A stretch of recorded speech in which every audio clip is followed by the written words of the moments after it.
안녕하세요. 사서 K입니다. 오늘 소개해드릴 책은 자존감 높고 자기 주도적인 아이들의 비밀은 강점에 있다며 자기 주도적 아이로 키우는 강점 육아법에 대해서 이야기하는 박소연 교수의 감정으로 키워라 라는 책입니다. 우리 아이는 왜 잘하는 게 없어 보일까요? 다른 집의 아이보다 부족한 부분만 보이고 말이죠. 옆집의 아이보다 운동을 못하는 것 같고 옆집의 아이보다 키가 작은 것 같고 윗집의 아이보다 공부도 못하는 것 같고 말이죠. 하지만 정말로 우리 아이는 강점이 없는 걸까요?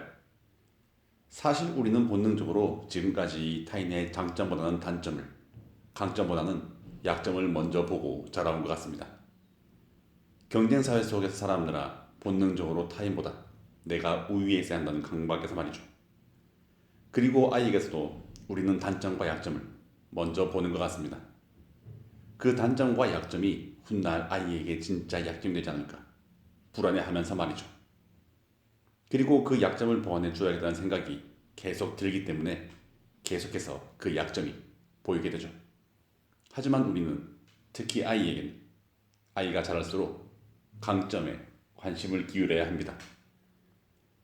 책의 저자인 박소연 교수님은 아산병원 소아치과 전문의로서 그동안 부모들이 놓치고 있던 아이의 강점에 대해서 이야기를 전해주고 있는데요. 부모들이 놓치고 있었지만 꼭 그리고 반드시 키워주어야 하는 아이의 강점에 대해서 말이죠. 그리고 아이의 강점을 찾는 방법에서부터 육아법, 칭찬법, 부모의 자세 등 다양한 이야기를 전해주고 있습니다. 저는 이제 막 세상 그 무엇보다도 소중하고 귀한 딸을 얻은 초아빠인데요. 하지만 벌써부터 아이의 양육에 대한 불안이 때론 찾아오기도 하고 지금은 너무 다른 아이들과 비교하지 않고 아이만의 장점을 발견해서 아이가 하고 싶어 하는 것을 지켜주는 그러한 부모가 되어야지 이런 생각을 하지만 아이가 성장해 가면서 또 어떻게 생각이 바뀔지 그리고 생각은 그렇게 하더라도 본능적으로 비교를 하고 약점을 찾을지 모르겠습니다. 그러기에 지금부터 조금씩 이런 책들을 찾아보고 마음을 먹고 배우고 공부를 하는 중인데요. 사실 그림이라는 것에서도 일각에서는 이런 이야기를 하곤 합니다. 그림을 그리는 것은 그림을 그리는 법을 배우는 것이 아니라 잊어버렸던 어릴 때 가지고 있었던 그림을 그리는 방법을 다시금 찾아가는 것이라고 말이죠. 어릴 때는 그 능력이 있었지만 성장해 가면서 일률적인 교육과 사고에 들어갔죠. 그 능력을 모두 잃어버린다고 말이죠. 하지만 아이들은 모두 다 다르고 모두 다 다른 재능과 강점을 타고납니다. 그렇기에 이 개성 넘치고 무한한 잠재력을 가진 아이들의 장점을 찾아내주고 발달시켜주는 것은 무엇보다도 중요한지 모르겠습니다. 하지만 그렇게 키워나가려면 어떻게 해야 할까요? 우리 부모가 가져야 할 자세는 과연 무엇일까요? 책에서는 우선 강점의 강점에 대해서 이야기를 하고 있습니다. 다시 말해서 특출한 하나, 올리원이 바로 경쟁력이기 때문에 약점을 보완하기보다는 강점을 찾는 방법, 강점을 어떻게 활용해야 하는지, 어떻게 강점을 발전시키면서 약점을 관리할 수 있는지에 대해서 이야기를 전해주고 있습니다. 그리고 그 첫 단계로 아이가 보내는 신호를 잘 관찰해야 한다고 이야기를 하고 있는데요.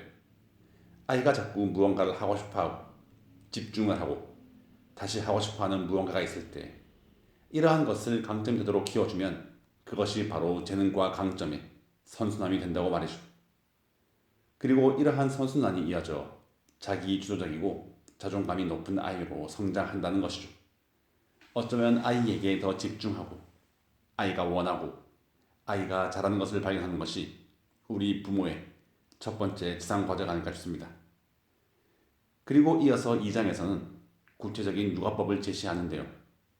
책에서 이야기하는 강점 육아법은 5단계 강점 육아법입니다.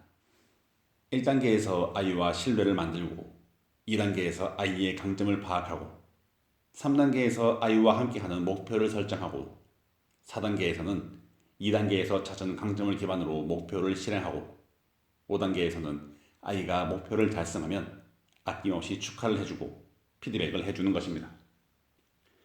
이 말만 들으면 4단계가 가장 중요한 단계로 보이지만 1단계부터 차근차근 빌드업을 쌓아와야겠죠.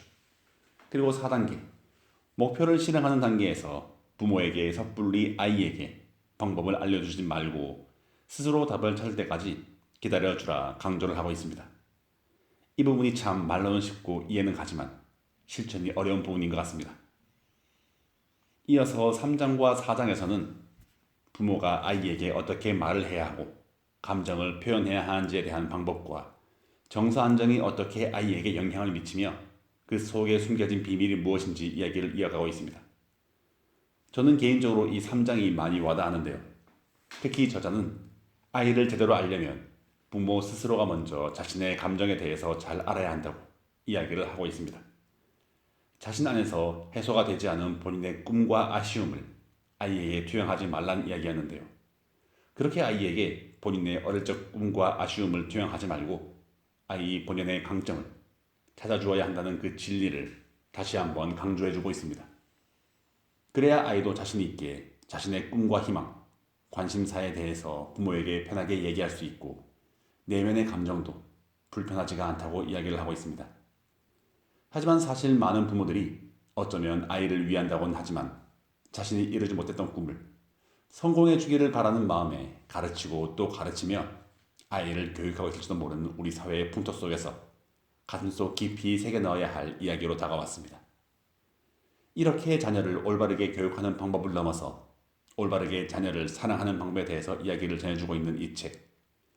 조금만 시선을 돌려 우리 아이의 한 가지 약점에 너무 집착하지 말고 그 이면에 있는 100가지 장점을 찾아주기를, 아이의 관심사를 무시한 채 부모가 원하는 교육을 시키지 않기를 저 스스로도 바라봅니다.